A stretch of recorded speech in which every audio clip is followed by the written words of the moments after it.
Stephen, you've done a lot of digging into wokery in the British civil service. You have found language guidance advising employees no longer to use terms like mother, father, and ladies and gentlemen in documents and emails, days devoted to celebrating transgenderism and raising awareness of, quote, bisexual and biromantic erasure, and even HR departments affirming that there are over 100 legitimate genders and expecting staff to go along with it. Are these isolated incidents, or has the rot spread more deeply than that? Well, it depends where you're looking, and it depends which department you're looking into. Some departments are far worse than others in terms of their wokery. A lot of this is pushed by Civil Service HR, and that's a specific organisation that holds immense power within our government and within our institutions. The rise of HR as an industry in recent years across all industries, not just in the civil service, is interesting. And HR itself has been taken over, particularly in the civil service, by political ideologues, and they are pushing these things that you're mentioning. So one of the examples, was World Afro Day. This was something for all civil servants to celebrate, and they were invited to this event, including members from the security services from all over Whitehall, to celebrate this hair, this cultural whatever. So that's just an example of how far it's got. It's infecting every level of government, pretty much in every department. As I said, some are worse than others. But even within, let's say, the security services or the police or the army, these are the things that are crucial to our national defence. Even they have been infected with this ideology where race and identity is more important than meritocracy or your ability within work. And I think that's created a culture of fear within the civil service. When did this first start happening? Well, you could trace it back to Tony Blair when he started his sort of revolution of the civil service and government by creating these series of quangos. So he depoliticised a lot of what MPs were doing in Parliament and created all of these organisations known as quangos to regulate various areas of our lives, so Ofcom and Ofgem and all of these organisations, the Office for Students. And soon these organisations are taken over by political actors, and Blair was able to install his political allies into these institutions. So it was the sort of increase in government power under Blair that enabled this ideology to become so prevalent. Now, obviously, the Conservatives have been in power since 2010, and it's only since those ideologies have become popular in the wider cultural world that they have then, at the same time, in parallel, become popular within the government and within institutions. So I don't think the civil service was ahead of the curve on this stuff. I think that, as this cultural revolution took place throughout decades and decades and decades, the civil service has simply been, as a part of that movement. The civil service is a very attractive career destination for many young people, particularly newly graduated young people. Are they in part responsible for the spread of this ideology in institutions like our defence services, or are they the victims of that ideology being pushed by senior middle management? I think it's a mixture of both. I know a lot of civil servants who are upset and angry that this stuff is being pushed. They want to focus on their jobs, but they can't because they're being told to go to these days or to celebrate whatever. And it also impacts hiring. So there's a huge sort of material impact that these organisations are having, that these kind of institutions and HR, etc., are having on the civil service.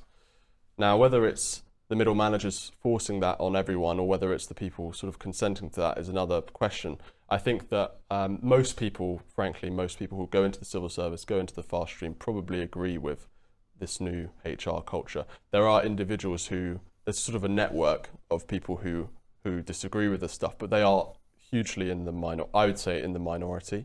I think that there is a sort of ideological bubble within the civil service in a way that perhaps didn't exist 100 years ago. The supposed impartiality of the civil service, particularly on matters of culture, no longer exists. I mean, there is no impartiality. This is a woke organisation, particularly HR, run by far left activists. And there are, of course, as I said, individuals who disagree with this stuff, but I think the majority of people within the civil service would agree with it. And the young people who have gone to university, who are going into the civil service now, I suspect most of them would be sort of signed up members and want to push this stuff. And if you look at who is being hired into the civil service, the sort of criteria now is more based on identity, race, gender. And when you're applying to the civil service, if you're a conservative, you may see some of the stories that I'm putting in the Telegraph and be perhaps dissuaded to go into that role because you feel quite justifiably that you would be working in a place that wouldn't accept your views. And I know people who have been bullied because of their views, and they've had to hide their views as conservatives. They hold very mainstream opinions that the majority of the public would agree with. But because the civil service is so centred in London, and with so many students coming out of university who are pushing these ideologies, there is that kind of, as I said, culture of fear among civil servants who disagree with the woke ideology. Is this woke ideology in the civil service in many ways just an indulgent, regrettable distraction, or do you think it actually interferes with the ability of the civil service to function as it should? I think it's a vast waste of public money. There's hundreds of millions of pounds, if not billions of pounds, we could save spending on this stuff. And it warps all public spending. So, for example, if you look at HS2, some of the contracts they're putting out specifically require the companies to have an EDI certificate. So that's just one example of where an inefficiency is being created through government procurement. Billions of pounds are being spent on this stuff, and they're more focused on EDI than, let's say, the company being efficient or the best company to fulfill the contract. So it's not just within sort of simple HR days celebrating by visibility, which may seem like a distraction, although I would say that is a complete waste of time and money. And civil servants aren't doing this in their spare time, they are doing this in working time. These are in working hours. They are a complete waste, but it also warps other areas of public life and of government. So it's not just in procurement, but in, as I mentioned, in hiring. Are we hiring the best people, or are we hiring people on the basis of race and gender? Look at the Treasury. One of the stories I did earlier this year, they've introduced for the first time ever a race target of 6% of the Treasury should be black. This is based off nothing. This isn't even based on what the population data is at large. This was introduced over the summer, and at that point the most recent census data said that 3% of the UK population was black. They doubled that. In London, the statistic is higher, but it still wasn't 6%. So this is completely arbitrary. Why are they doing this? What impact is this having on the quality of people that they're hiring? Now, I'm not saying that black people can't do the job. I'm just saying that shouldn't be a consideration during these processes, during these hiring processes. So it has an impact across the entire government and the entire sort of process of government. Clearly, all Tory government ministers are tolerating the spread of woke ideology under their noses, but are there any ministers in particular who are actively pushing it? Well, the ministers change a lot, as you know, because of political circumstances. So it's difficult to focus. I mean, in my job, I've seen ministers come and go who are more pro and against this stuff. One minister who was particularly effective in combating some of this stuff was Jacob Rees-Mogg, or at least he was interested in what was going on, whereas most ministers are too busy focusing, some would say rightly, on the crises facing in their departments, and they don't have time to look at this stuff.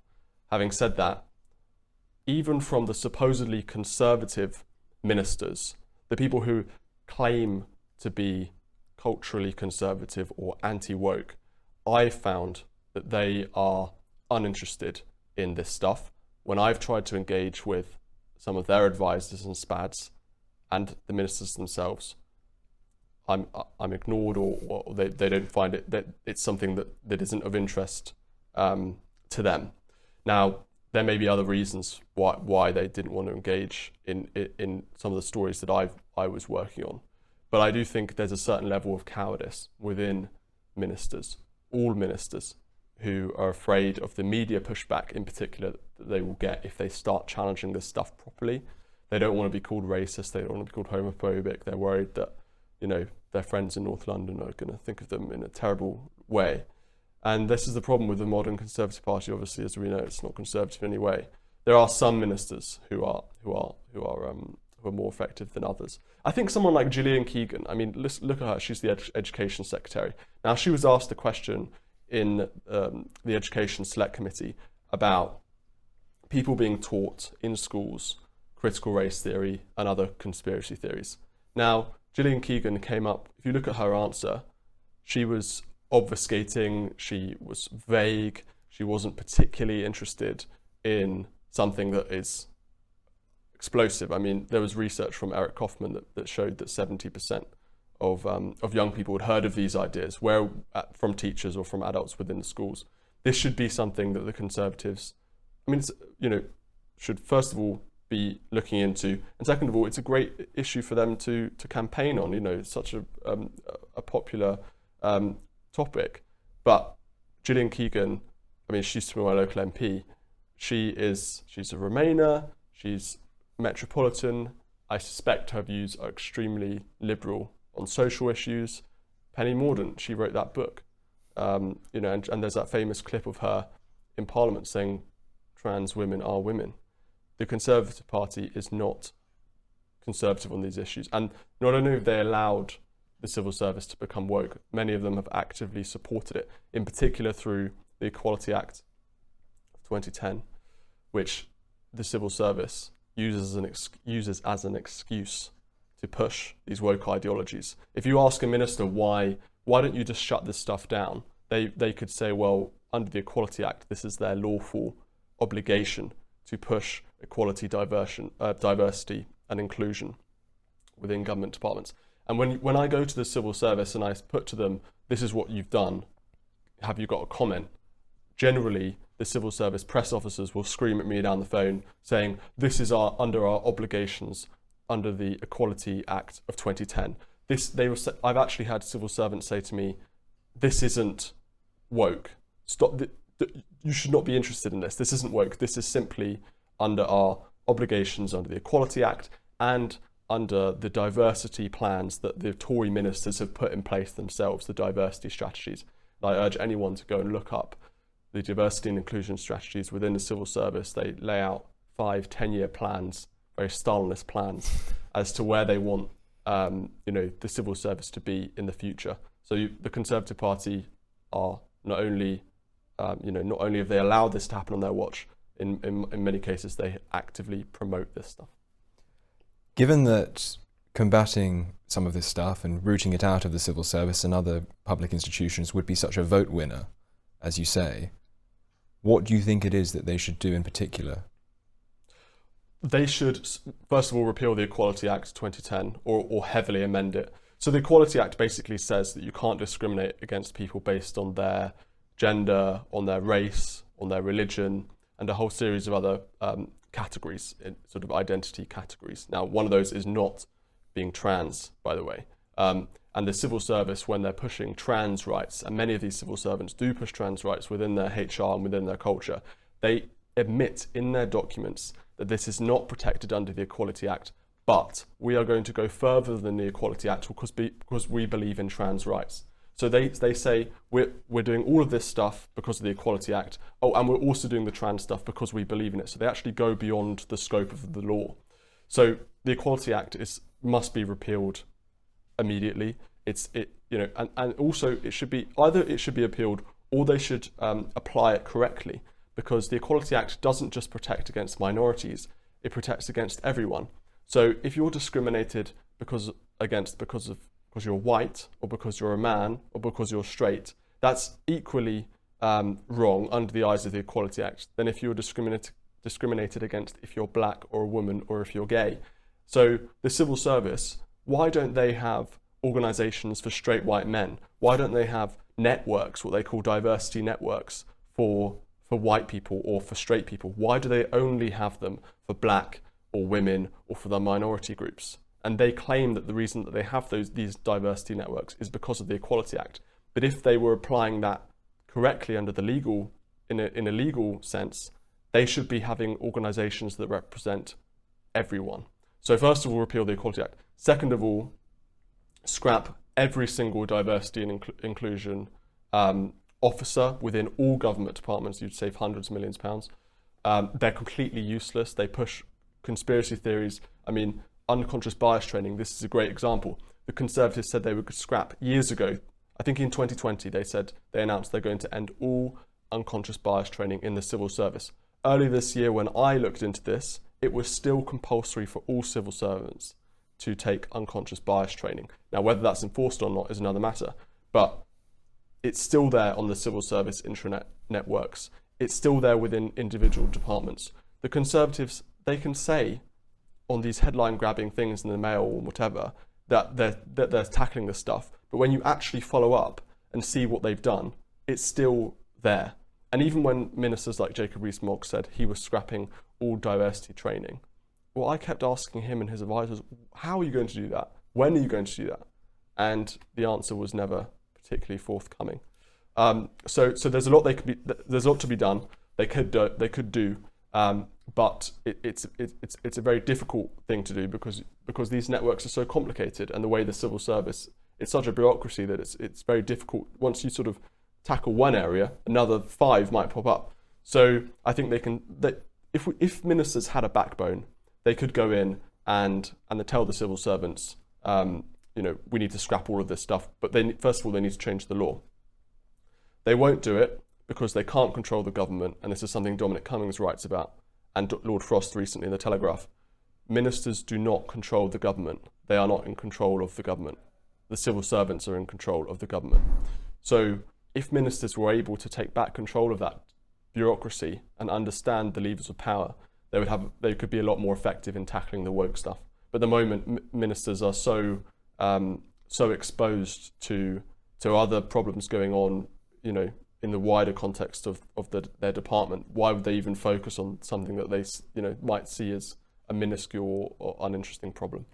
One of the particularly interesting things about your story is the fact that it demonstrates how easily radical far-left forms of ideology can spread under the nose of a nominally conservative government. And I wonder, since you've been in the conservative media space for 5 years or so now, have you seen this sort of phenomena manifesting itself in the other, maybe private institutions which are actively conservative in the same way that our government claims to be? Well, there's that old political rule, I forget who wrote it, that said every institution that is created that isn't actively conservative will be taken over by the left, right? That rule needs to be changed, because every institution, even the ones that's mission is a conservative mission, are being taken over by the left. And I think that you can look at journalism, you can look at think tanks, you can look wherever you want to see, and then these institutions are set up to be ideologically conservative. And unfortunately, many people who work at these organisations are not conservative. They are the complete opposite, and they may want to work there for prestige. They may want to work there for career reasons. There may not even be enough conservatives to hire in these industries, and that may be one of the reasons why the cultural dominance of this ideology, of the sort of woke ideology, is so prevalent within graduates. There may not be enough conservatives to even put, to take out and hire them into these institutions. So I think that yes, unfortunately, in many of these organisations that you think are conservative, and this is stuff that I've seen in some of my jobs, they're not. The people who work there are not. And if you start seeing things from these organisations that don't appear to be conservative, then that's probably one of the reasons.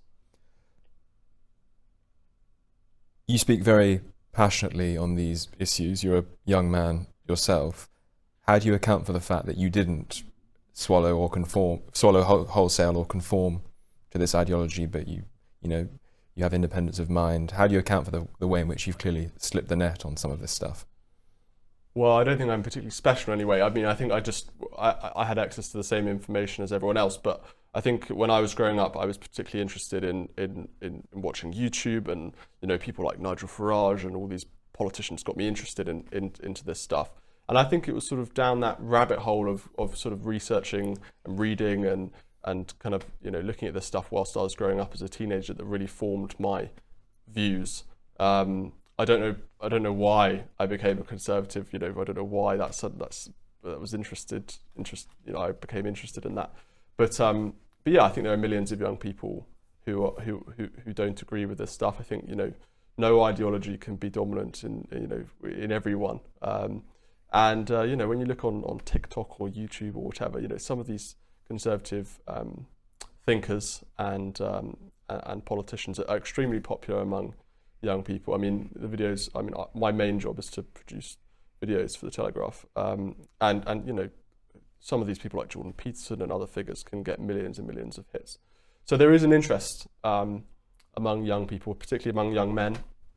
If you look at the statistics, the polling research, young women tend to be far more to the left. So I don't think it's a surprise that people like me and there are and others are conservative. And I think that when you have this this ideological dominance in every cultural sphere of the left, of course there will be some young people who decide to rebel against that, or to have some sort of countercultural movement. I don't think that's anything that's unexpected or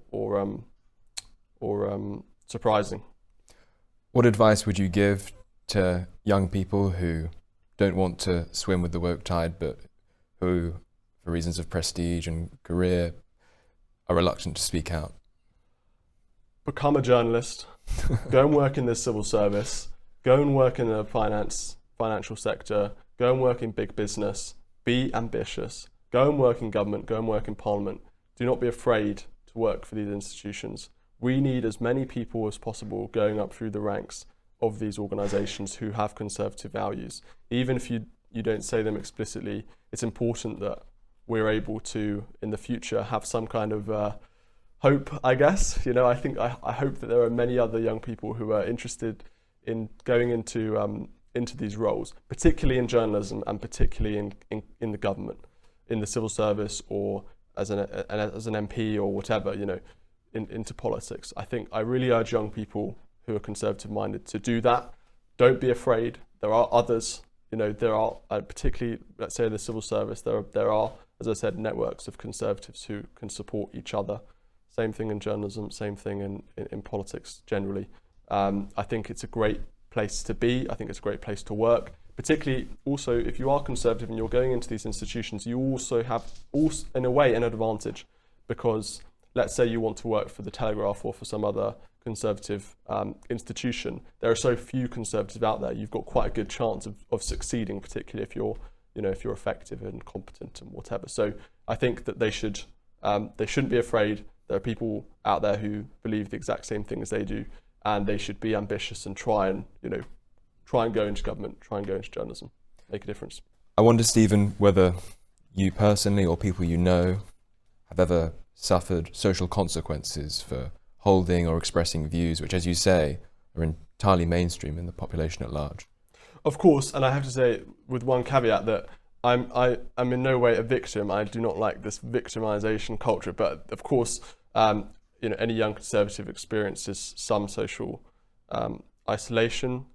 As I said, women particularly are more to the left. So in the dating scene, it can be difficult to find those conservative women. I mean, it's something I've thought about a lot. Should I date people on the left? I don't know, but I think that it's difficult to be in a relationship with someone who doesn't share your values and who may think that you're racist or bigoted in some way.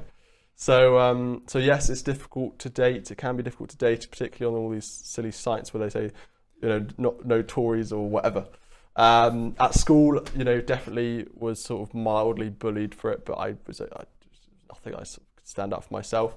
And yeah, I think generally, when you're holding a minority opinion that's extremely uncool to say the least, then yes, you will experience some social problems. And I think particularly the way that conservative values are viewed by the majority of young people, I think that's interesting because they don't actually understand the arguments that you make. They don't understand your ideology in any way. They don't understand what a conservative is or what a conservative believes. They just have preconceived ideas that if you're a conservative, you're in some way bigoted, racist, homophobic, whatever.